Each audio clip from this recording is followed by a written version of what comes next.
This is tutorial number 27, and it covers the predefined profiles within CATIA v5. To start off, open up a new CATIA v5 part file, and once you've done that, let's go into the Sketcher workbench. So let's click Sketch and click any of the planes.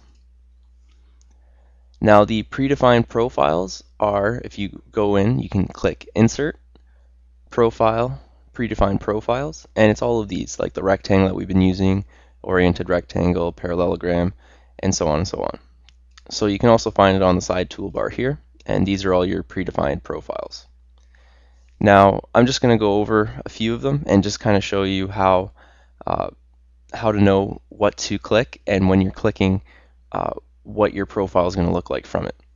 So to start off, we've been using the rectangle the whole time, and we know that the rectangle is like a 2-click job. Now if you look at all of these guys, each one of them, you can see how many clicks. So each point that they show is how many clicks you're going to make.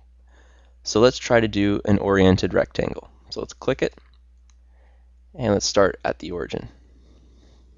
So it's 1 click, another click to define the length there, and another click for the width. And we've created our rectangle.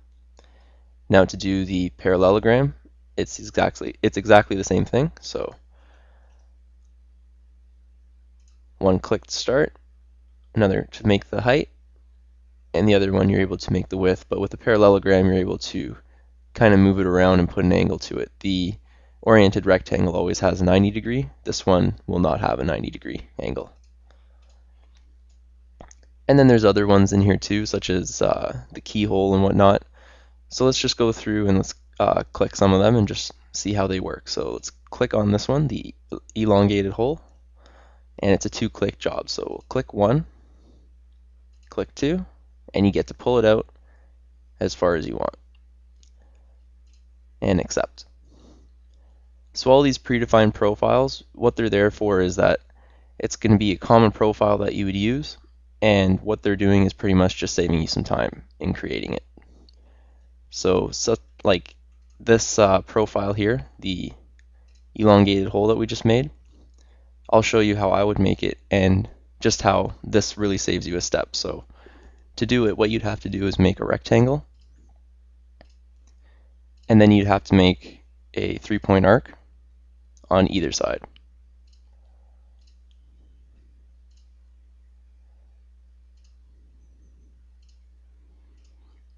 And then you'd have to delete each of these lines, and then you'd have the same thing.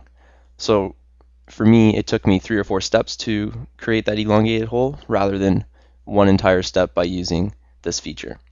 So these features, they'll save you time when you're designing things and when you're creating your sketches, and that's the whole idea why they're there. And that concludes our tutorial on how to use the predefined profiles within CATIA v5.